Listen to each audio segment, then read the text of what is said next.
राजेश रस्तोगी और उत्तराखंड सीएम के ओएसडी रहे पुरुषोत्तम शर्मा समेत कई संतों ने बीजेपी का दामन थाम लिया है।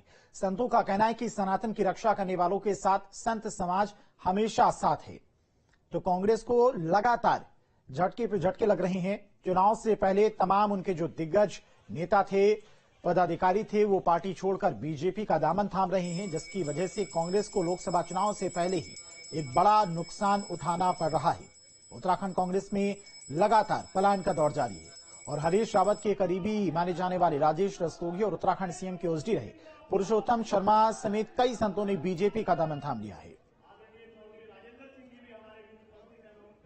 प्रधानमंत्री जी के कार्यों से प्रभावित होकर के, उनके व्यक्तित्व से प्रभावित होकर के और उनका जो भविष्य की सोच है उसको लेकर के, जिसको हम विजन कहते हैं, उसको लेकर के उन्होंने आज भारतीय जनता पार्टी की सदस्यता ग्रहण करने का निर्णय लिया। भारतीय जनता पार्टी ने इस चुनाव से पहले कहा कि जिन लोगों पर भाजपा में आना चाहते हैं उनके लिए द्वार खोलिए।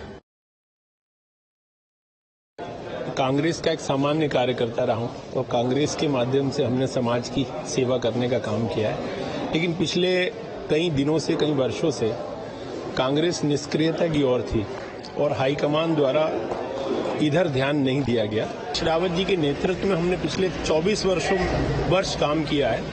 मैं ये समझता हूं कि उनका एक अलग व्यक्तित्व है और हम इस बारे में, ये उनका और उन पार्टी का फैसला था। अगर उनके पुत्र को टिकट दिया गया तो उसमें हमें कोई ऑब्जेक्शन नहीं है, लेकिन कुछ चीजें ऐसी जरूर रही हैं कि जिस वजह से हम लोगों ने फैसला लेने का काम किया। चूंकि हो रही है, संतों के साथ कई बड़े नाम है कांग्रेस के। देखिए, पूरे देश का वातावरण है, प्रदेश का वातावरण है। मोदी जी के विकास कार्यों से प्रभावित होकर बड़ी संख्या में लोग आ रहे हैं और अपना सहयोगी विकास कार्यों में वो भी देना चाहते हैं। हम सबका स्वागत कर रहे हैं। बड़ी संख्या में आज भी हरिद्वार के अंदर ज्वाइनिंग के कार्यक्रम है, कार्यालय में भी एक ज्वाइनिंग होगी।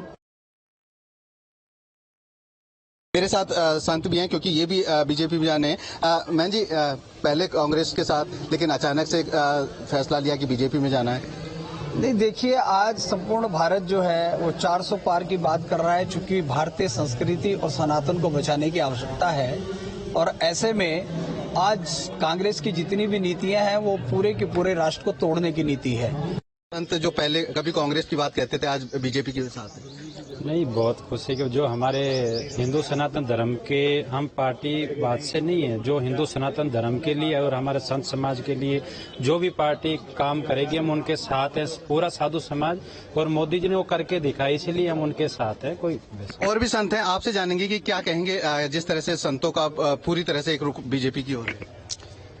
संतों का किसी पार्टी से लेना देना नहीं है, लेकिन जो पार्टी देश की बात करेगी, सनातन की बात करेगी, धर्म की बात करेगी, संस्कृति की बात करेगी, परंपराओं की बात करेगी, संत उनके साथ हैं और हमेशा रहे हैं। तो मुझे लगता है कि आज का ये जो दौरा है कि सनातन संस्कृति को मजबूत करने के लिए पूरे संत समाज को अभी आगे आना होगा और सबको आगे आना होगा। बिल्कुल। महाराज जी, आपसे जानेंगे कि किस तरह से देखते हैं, क्योंकि अगर मुद्दों की बात करें संतों की, पहले बहुत संत कांग्रेस के साथ भी थे, बीजेपी के साथ भी थे, लेकिन अब लग रहा है कि सब बीजेपी की ओर है।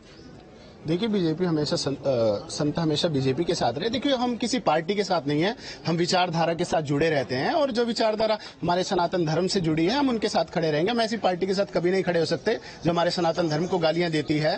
और मैं कुछ ऐसे नेता है जो ऐसे अक्सर कहा करते थे जो मंदिर में जाने वाले होते वो चोर होते हैं, तो हम ऐसी पार्टी के साथ नहीं खड़े हो सकते। हम ऐसी पार्टी के साथ हमेशा खड़े रहेंगे जो राम मंदिर का समर्थन करेगी, जो कृष्ण जन्मभूमि का समर्थन करेगी और जो मंदिर का विरोध करेगी और ऐसे हमारे सनातन धर्म के संतों का विरोध करेगी, उस पार्टी के साथ हम कभी खड़े नहीं हो सकते। बिल्कुल। तो ये थे कुछ संत जिनका साफ तौर पर कहना है कि सनातन की बात करने वाले लोगों के साथ संत हमेशा से खड़े